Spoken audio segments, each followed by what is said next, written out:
Olá, bem-vindo. Eu sou Haroldo Maranhão, este é o canal Vejam os Sinais. E hoje aqui um vídeo diferente, né? Todas as terças-feiras à noite eu tenho uma reunião de escatologia via Zoom. Eu compartilho algumas coisas de como eu creio, o que a Bíblia diz. E hoje eu estou aqui, tive que vir para a igreja mais cedo para aproveitar para fazer a reunião daqui, porque deu um problema lá no meu condomínio, eu estou sem internet em casa, né? Então eu tive que reorganizar a minha agenda e vir para cá, e achei legal aproveitar para gravar esse vídeo daqui, porque hoje eu vou falar um pouquinho. Isso aqui é um desenho muito clássico, né, dos que estudam escatologia, que é a gente fazer de alguma maneira um mapa cronológico da história da humanidade, harmonizando com as informações que a gente tem proféticas, né? O que a gente entende, como a gente divide os últimos dias, a grande tribulação, o milênio, a sequência dos eventos que acontecem na grande tribulação, a manifestação do anticristo, e tudo isso é muito mais claro e fácil de a gente traçar, com algumas distinções, dependendo da visão doutrinária, através da qual a gente olha, né, para as informações proféticas, para os relatos da profecia bíblica que a gente encontra em Apocalipse, claro, mas o sermão profético de Jesus, né, em Mateus 24, ele também é replicado em Marcos, em Lucas, a profecia de Daniel, as 70 semanas de Daniel, que nos ajudam a encaixar e harmonizar algumas coisas, e também as profecias sobre o anticristo, a manifestação dele, alguns aspectos aí que a gente encontra também acerca dos reinos, né, da estátua dos sonhos de Nabucodonosor, até que a pedra cortada sem auxílio de mãos humanas destrói aquela estátua, derrubando, né, batendo no pé, derrubando a estátua, destruindo a estátua e enchendo toda a terra, o reino eterno, um reino que não pode ser desfeito nem destruído, que é o reino do Senhor Jesus. Profecias de Isaías, alguns textos que a gente encontra também em outros lugares da Bíblia, mesmo Davi, ele tem alguns pontos proféticos acerca dos últimos dias. Enfim, todo esse mapa, ele é muito importante você ter o seu, para você organizar a sua maneira de acompanhar o que você está vendo. Se você gosta de escatologia, se você ama a vinda do Senhor, se você está entendendo o que está acontecendo nos dias em que nós estamos vivendo, né, é muito importante que você tenha por claro o que você crê, aonde você se situa, né, no mapa profético. Eu me coloco alguém que estou um pouco antes da grande tribulação, como já falei aqui, no que a Bíblia chama de princípio das dores. Até chutei aqui o pedestal. O princípio das dores, né? Então, o princípio das dores, ele desemboca, a meu ver, na grande tribulação. Estou esperando aí alguma coisa, seja a manifestação do anticristo, seja o arrebatamento pré-tribulacionista da noiva, enfim, aí é que começa a ficar uma parte das informações que Deus não deixa claro na revelação que ele deu para ser escrita, né?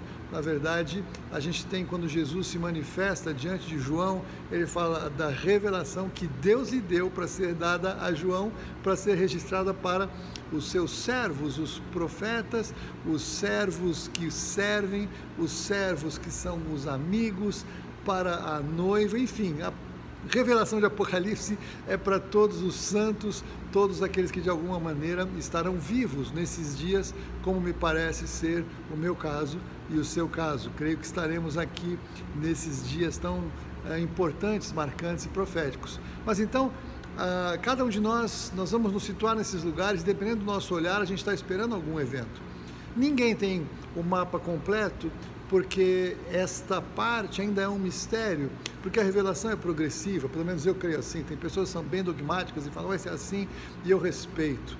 Eu entendo que não dá para a gente ser tão dogmático assim acerca de alguns pontos desta transição da história da igreja e da humanidade como nós a conhecemos, para a transição do que é a grande tribulação, a angústia de Jacó, a 70ª semana de Daniel, o fim da época da graça, enfim, essa transição ela acontece, e então dentro de uma plataforma de informações que eu creio conhecida e segura, nós vamos encontrar alguns ingredientes que não estão tão claros. e é por isso que muitos irmãos sérios que estudam divergem, né? E se divergimos, por que divergimos? Porque o Senhor ainda esconde isso diante dos nossos olhos, né? Está escondido no próprio texto da palavra, mas eu creio que alguns eventos que vão acontecendo vão desencadear outros e vão nos fazer ter clareza e segurança naquilo que vamos cumprir de agenda do Senhor para esses últimos dias. Outro dia, compartilhando com alguns amigos queridos de muitos anos sobre escatologia, eu fiz uma brincadeira com um fundo de verdade, no sentido de que as grandes discussões temáticas, as grandes questões de doutrina que nós temos dentro do meio evangélico, né? Se o Espírito Santo é para os dias de hoje ou se aquilo tudo cessou nos dias dos apóstolos, se o batismo é por imersão ou por aspersão, se somos eleitos ou se podemos exercer o livre-arbítrio, não é? Se para batizar mergulhamos nas águas ou derramamos águas na cabeça, se batizamos ou não as nossas crianças, todos esses ingredientes, todos esses pontos doutrinários de fundamentos que nossos pais da fé vieram nos herdando, né, ao longo aí de séculos, né? Essa discussão ou essas divergências, elas não são tão importantes se efetivamente todos nós alcançarmos a salvação pela graça por meio da fé. Então, quando estivermos diante do Senhor, talvez o Senhor vai nos dar uma aula de doutrina, talvez algumas dessas doutrinas possam eventualmente ter até mesmo afastado alguém da salvação, não sabemos. E todos que já partiram daqui debaixo de alguma dessas posições, se foram muito dogmáticos na posição doutrinária e não alcançaram a salvação pela graça por meio da fé, não chegaram ao Senhor. Mas todos aqueles que estão em Cristo Jesus, todos aqueles que lavaram os seus pecados no sangue do Cordeiro, qualquer que seja a sua posição doutrinária, não faz mais diferença alguma, porque estão diante do Senhor. Agora, a questão de escatologia, ela é sensacional, por quê? Porque nós vamos saber se estávamos certos ou errados quando o Senhor estabeleceu o cumprimento daquele evento que Ele disse que aconteceria, da forma que Ele disse que aconteceria, e eventualmente nós não entendemos ou entendemos. Então, todos nós teremos aí certeza e convicção de qual era a doutrina correta acerca dos últimos dias. É por isso que eu convido sempre a todos vocês, vejam os sinais, acompanhem os eventos, façam o seu mapa profético, o seu mapa escatológico, para você ir ajustando as informações diante de tudo que a gente vê. Onde está a pandemia? Onde está a vacinação? Onde está a moeda única? Onde está a religião única? Onde está a apostasia? Onde está a manifestação do anticristo? Onde está a abertura dos selos? Onde está a inversão dos polos magnéticos da Terra? Essas questões, elas são muito importantes para você responder para você mesmo, porque afinal de contas um assunto como esse não dá para a gente comer pela mão de ninguém. É o meu futuro, é a minha vida, é a minha esperança, é a minha posição de fé, são os meus queridos que eu de alguma maneira tenho que ajudar a influenciar, então eu não terceirizo isso para ninguém. Eu quero estudar, eu quero aprofundar a revelação da palavra que está disponível para nós, quero orar ao Espírito Santo, ao Senhor por revelação do Espírito Santo, quero estar atento, observando tudo o que acontece ao redor. Quando eu falo para vocês, vejam os sinais, eu falo muito mais para mim.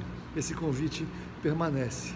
Vejam os sinais, percebam o que está acontecendo no mundo nos nossos dias e estejam preparados, qualquer que seja a sua posição doutrinária, mas seja coerente com o que você crê. Mas mais do que isso, esteja pronto para encontrar com o Senhor antes, porque infelizmente muitos de nossos irmãos já partiram.